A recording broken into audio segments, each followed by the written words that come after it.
In our previous video, we learned how to perform a one-way ANOVA test. We have seen an example where a teacher wants to compare three different methods of teaching. So, she has taken three distinct groups of students and each group is subjected to one method of teaching. At the end of the teaching, a test is conducted for each group of students and their marks are recorded. Now, we want to know whether there is any significant difference between the teaching methods.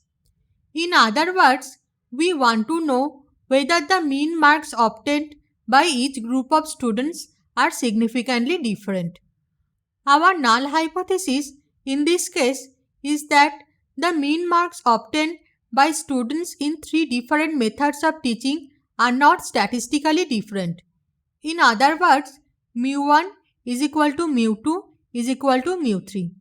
And our alternative hypothesis is that the mean marks obtained by at least two groups of students are not the same. In other words, mu I is not equal to mu j, where I and j take values between 1 and 3 and I is not equal to j. And our level of significance is 0.05. Let's use the following data this time to perform the one-way ANOVA test. Now, we will use the same method as we discussed in our previous video and calculate the F statistic. Interested viewers who want to know more about how to calculate the F statistic in a one-way ANOVA test, please refer to our previous video. The relevant link is provided in the description. So, here is what we get after performing the one-way ANOVA test. X1 bar is the mean marks of the first group, that is 70.4 in our case. X2 bar is the mean marks of the second group, that is 75.7 after calculation. X3 bar is the mean marks of the third group and that is 80.85. Capital X bar is the overall mean across all groups and that is 75.65 after calculation. N1 is the number of observations in the first group, that is 20. N2 is the number of observations in the second group, that is 20. And N3 is the number of observations in the third group, that is 20. N is the total number of observations and that is N1 plus N2 plus N3, that is equal to 60. K is the total number of groups and that is 3. So, our F statistic is mean square due to treatment divided by mean square due to error. MST or mean square due to treatment is equal to SST divided by DFK, where DFK is the degrees of freedom, that is total number of groups minus 1, that is K minus 1, that is equal to 2, and SST is the sum of squares due to treatment and that is calculated as N1 into X1 bar minus capital X bar whole square plus N2 into X2 bar minus X bar whole square plus N3 into X3 bar minus X bar whole square. After calculation, SST is equal to 1092.099. MST is equal to SST by DFK and that is 546.049 after calculation. Now, MSE is equal to SSE by DF.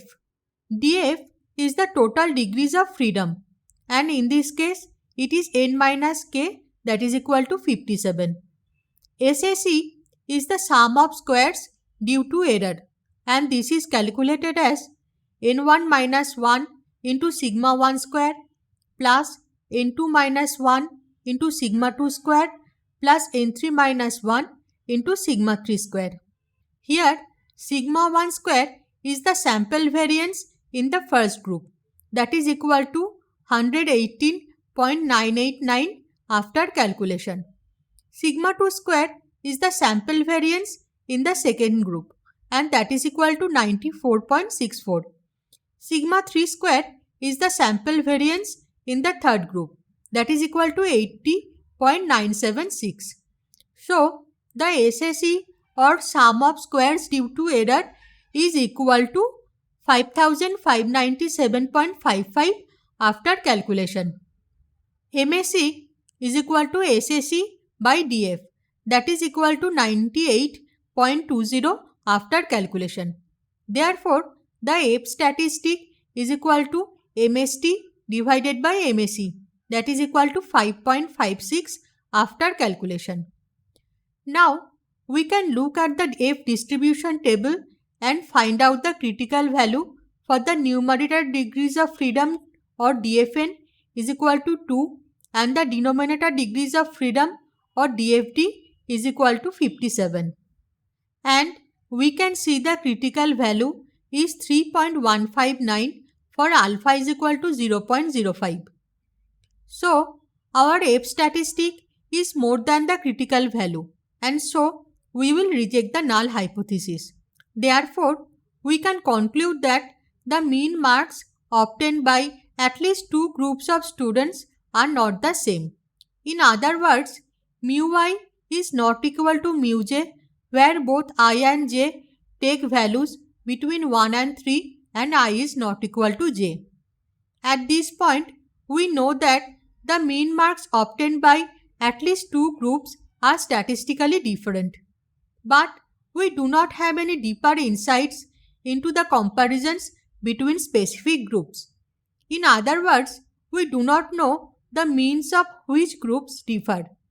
To know that, we can use the Tukey's test for post-hoc analysis. Let's say we want to know whether the difference between the mean marks of the first and the second groups is statistically significant. To know that, we can calculate the Tukey statistic for the first and the second group using the following formula.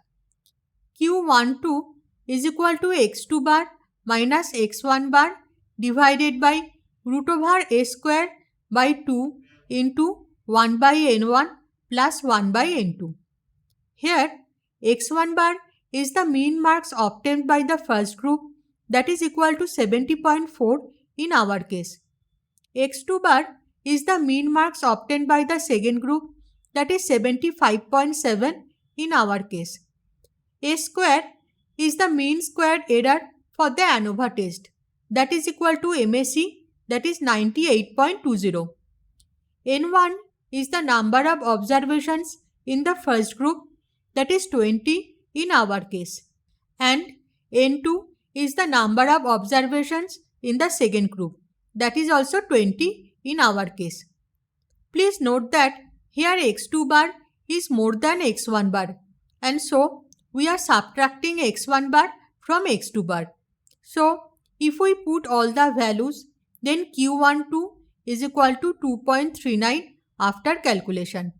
Similarly, Q23 is equal to 2.32 after calculation, and Q13 is equal to 4.715 after calculation.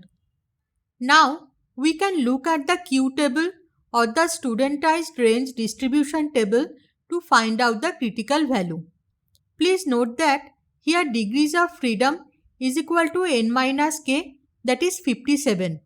K is the number of groups, that is equal to 3, and the significance level alpha is equal to 0.05. So, we will look at row 57 and column 3 of the Q table for alpha is equal to 0.05. We get 3.403. So, we can see Q12 and Q23 are less than the critical value, where Q13 is more than the critical value. Therefore, the difference between the mean marks of group 1 and group 3 is statistically significant, and the differences between the mean marks of group 1 and group 2 or group 2 and group 3 are not statistically significant. I hope this helps. Interested viewers who want to know more, please visit the website of the Security Buddy or refer to the playlist Statistics for Machine Learning. The relevant links are provided in the description. You may also want to subscribe to us and get notifications on recent videos.